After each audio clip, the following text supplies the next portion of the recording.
Wednesday night, and we are still in Isolation Chronicles here at Kitchen Door.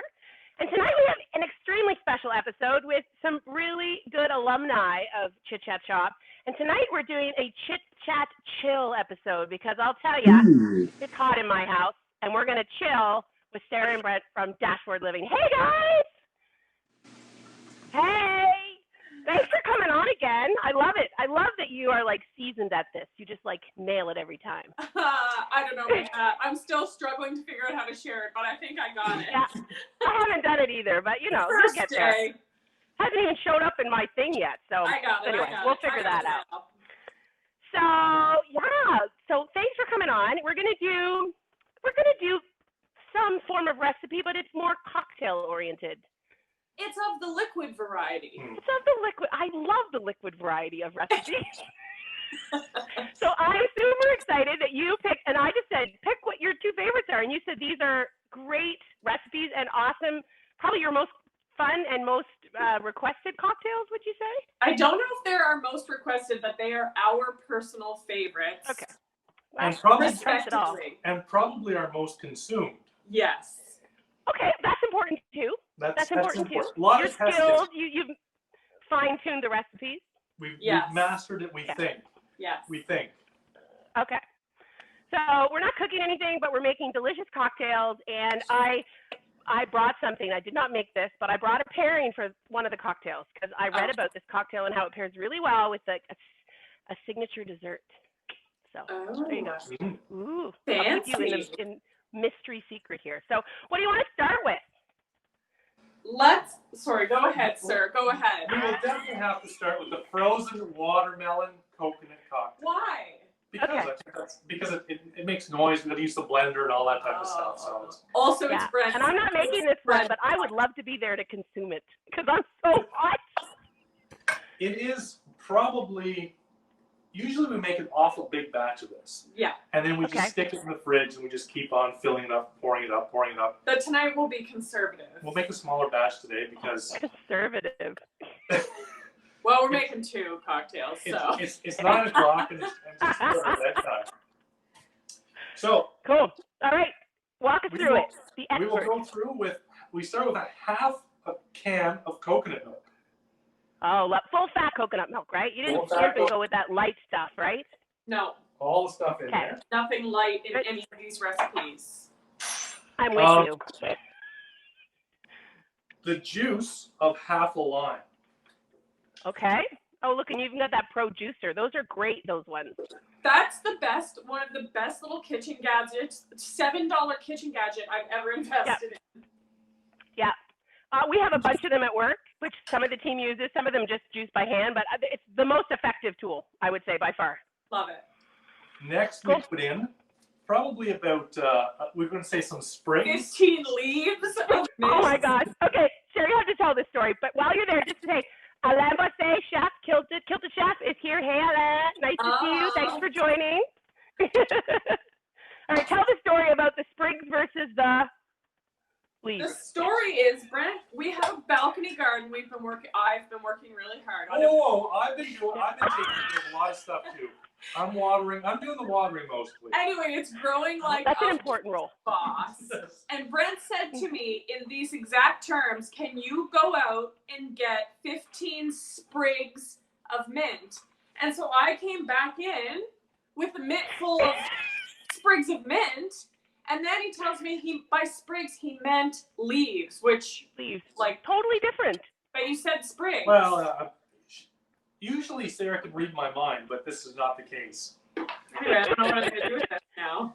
The next thing we put in is 2 ounces of coconut rum. So instead of using the Malibu version, we're using Coldstream Clear. Because of course. Big support local. All about the local, yeah, love it.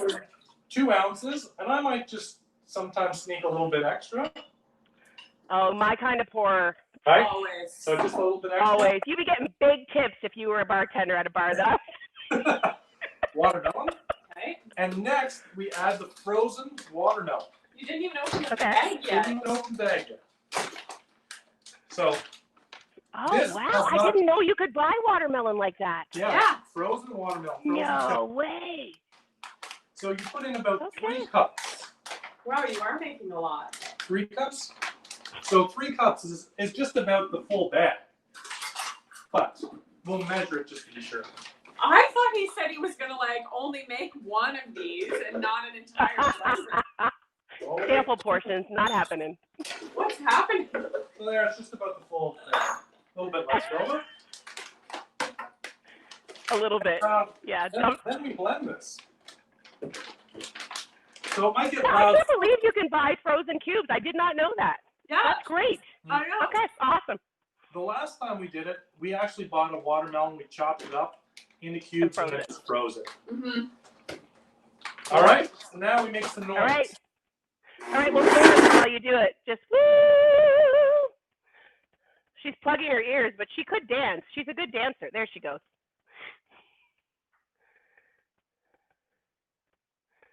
Oh, she's giving support. Great support. Thumbs up. Too much watermelon, not enough liquid. So now the judgment comes. We start adding the extra rum now. This is the ongoing argument we have because Brent doesn't understand liquid to solid ratios in the blender. I just add the extra rum. You must have so much fun.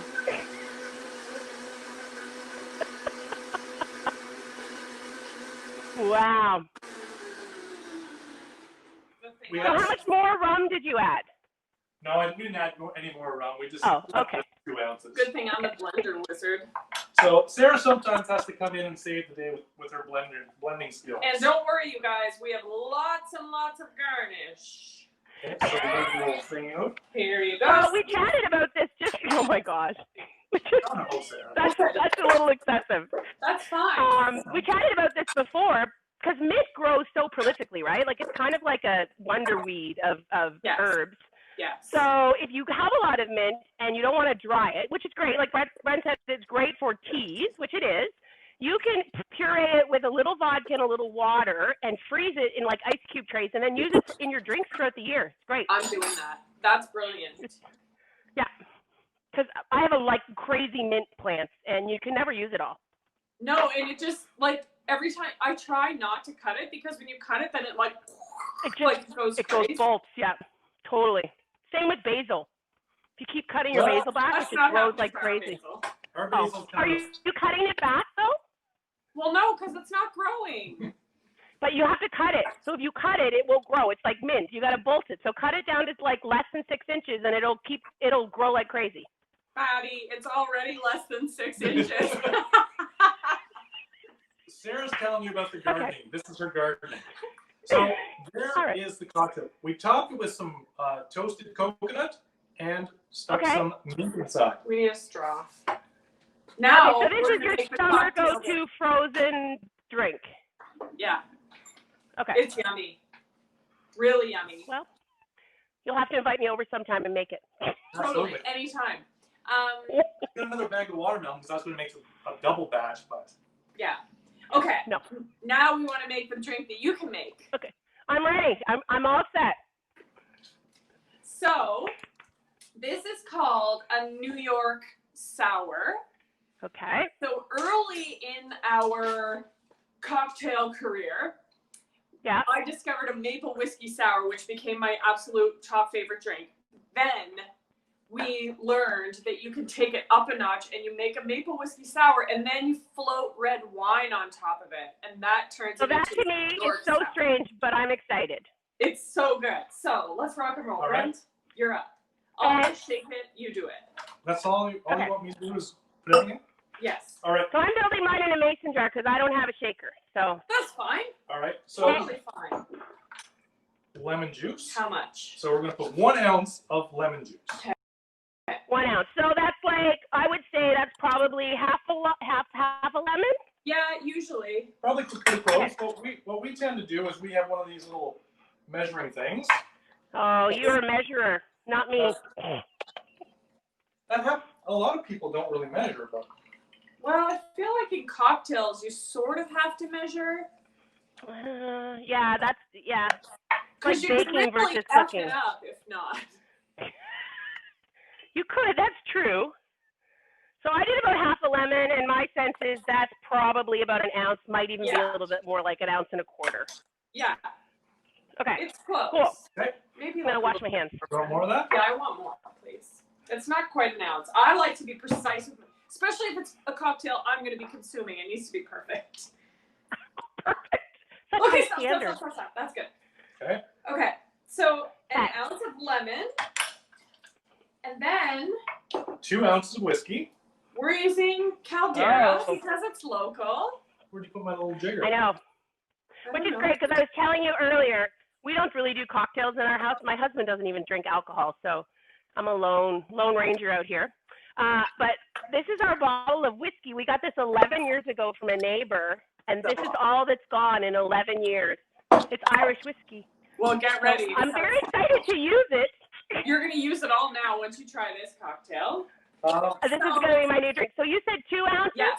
2 ounces? 2 2 ounces, ounces. yep. So 1 ounce lemon juice, 2 ounces of whiskey,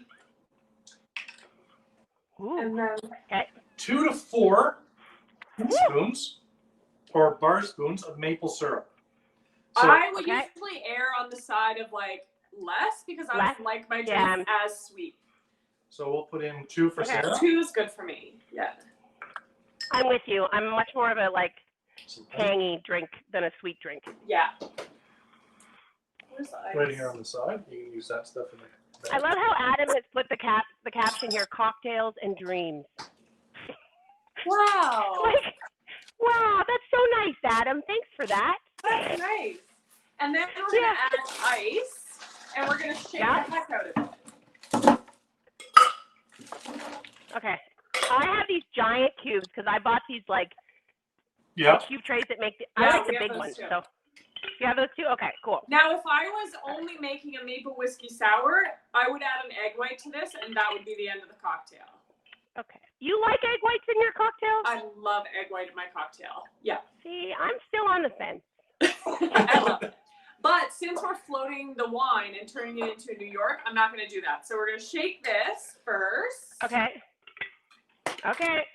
Ready? Yeah.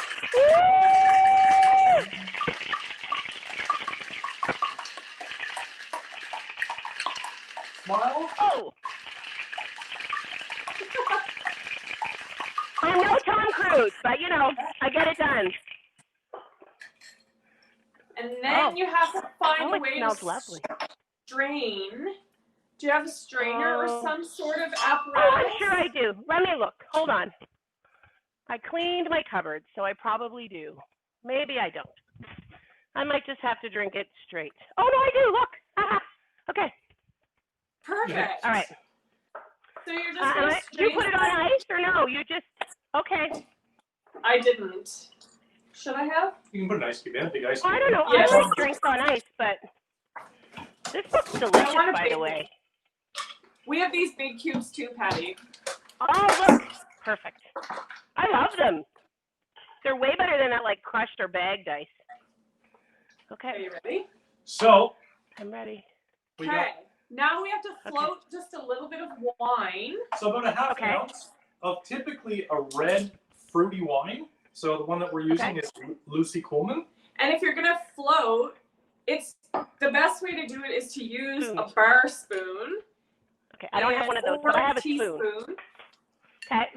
And then just really slowly pour the wine over the spoon so it doesn't break the surface tension of the cocktail. Giver. Okay, I drink more white wine, but when I have company, they drink. I have the Old Bill from Luckett. That's what I'm going to use. Probably not as fruity, but I think it'll work. All right, I'm gonna put my screen down so you can see here. Yes. Is this All right. your first day? All right. And I'm doing about half an ounce. Yeah. About half an ounce. And I'm about 50-50 at getting this right. It's supposed to float right on the top, right? Yep. Yeah. It should look like this. Perfect. Yeah. That's awesome. Great. Okay. All right. Are we ready? No, you can garnish it if you like. Put a lime or a lemon slice, but if not, This Drink is away. I feel a very different cocktail that I've never It had hasn't- until we tried it. It has a very interesting like nose palette. Like, oh, So if the wine is a little bit sweeter and fruitier, it kind of gives you that taste as soon as you take a sip, and then it kind of just slowly blends into the rest of the drink. You get some of that whiskey or lemon juice. What do you think of it, Patty? I think it's really good. This could be a bad thing. I know. So that whiskey you got there, will we see it around in a couple weeks? Yeah, well, I'll give you. I'll mark the level. Yeah. And the other thing No, to like experiment with for people watching, like I like a tart cocktail. So some people prefer like a much sweeter. So you could put like a lot more maple syrup and it would bring up the sweetness. But it's actually like I was kind of expecting it to be kind of a little harsh, but it's super smooth. I know. I love this cocktail. And also it's crazy. so pretty. If you get the It pour is. right, Mine is mixed now, though. I know. Mine mixed. Maybe I'm not a good elegant drinker. But yeah, no, that's super yummy. Thank you. So, okay, I did some research. So yes. I do like cocktails, but I don't drink them at home because I would drink them like water and I would never show up to work. So when I go out, if I dine out, I usually have a cocktail to start, and then I'll maybe have a little bit of wine or something depending on what I'm eating through dinner. And then I try to get a dessert cocktail, or I try to get a cocktail to pair with dessert. So the smokiness of this and the beautiful like brightness, and it's just lovely. It's pecan pie. Okay. So I have a little wedge of pecan pie here. Oh, so jealous. Or butter tarts would work really, really well. They would complement super well. And you could put like a really like lovely like cardamom ice cream or something like that. Yes, because everyone has cardamom ice cream kicking around. Yeah, totally. Make that work. And I'm not a sweet person, but this is really good with it. It would be. It would balance it really nicely. Yeah. And if you know what? I think it actually works that it's not super sweet, because if you're doing it with a dessert, you get all that sweetness and richness from the dessert. So it's great. No, look, this might be my new fave. Awesome. Which is funny because in my 20s, so long ago, when I went to frequent some bars, I used to drink amaretto sours with really crappy bar mix. You know what you drink in your 20s. But I love that kind of drink. This is nowhere near that, but it's still uber delicious, and it's kind of reminiscent of that, which is awesome. Yeah, well, if you like a sour, like there's a whole world of sour cocktails that are really good. Which Sarah found out that she really love sours. Yeah. So much. Which I like sours too, but you know what? I tried to get into sour beers. I couldn't do it. Me neither. I really tried hard. I was like, I'm gonna love these because there's so many cool companies doing it, and I was like, I just can't get behind it. I'm with you. I also can't. Brent doesn't mind sour beers. I love sour cocktails. I don't like sour beers. However, a lot of breweries now are making hard seltzers, which are amazing. Amazing. I'm with you there. Yeah, totally. I can do that. So, I mean, we've made our cocktails. We've still got some time. How are you guys doing? Like, what's up and exciting in your world right now? How have you? I hate this word, but I'm going to use it. How have you pivoted? Like, what are you doing? Yeah. Things are great for us. Things have been awesome. We didn't fully, we pivoted because all of the travel and all of the events and all of the festivals stopped. But we were always behind the scenes doing a lot of consulting and strategy. Yeah. So that side of our business just sort of took over during COVID. And now the travel thing inside the Atlantic bubble. Conveniently for us, we did mostly Atlantic travel anyway. Stay local. So that's been it's super busy next couple of months. Yeah, and I think in terms of the fun stuff kind of got canceled for us. So typically the festivals where we get to meet people and hang out and see some friends and that kind of stuff kind of was on pause, but it allowed us to spend a little bit more time doing some more client work and working more with some of the businesses to really help them when they needed the help the most. Yeah, totally. So it's true. It was it's great. fun. It's been awesome. Well, good on you for staying that way and staying. So, okay, all the people out there, all the millions of people out there watching right now, Chit Chat Chill, come on. I mean, what are your recommendations? I mean, I've been even looking for that. I'm from Nova Scotia. I grew up in New Brunswick. I'm still struggling sometimes to find places to go. So give me your top 5. Where would you go? Okay. So many of my top 5 are going to be these, like, a lot of people don't know how many islands we have in and around Nova Scotia.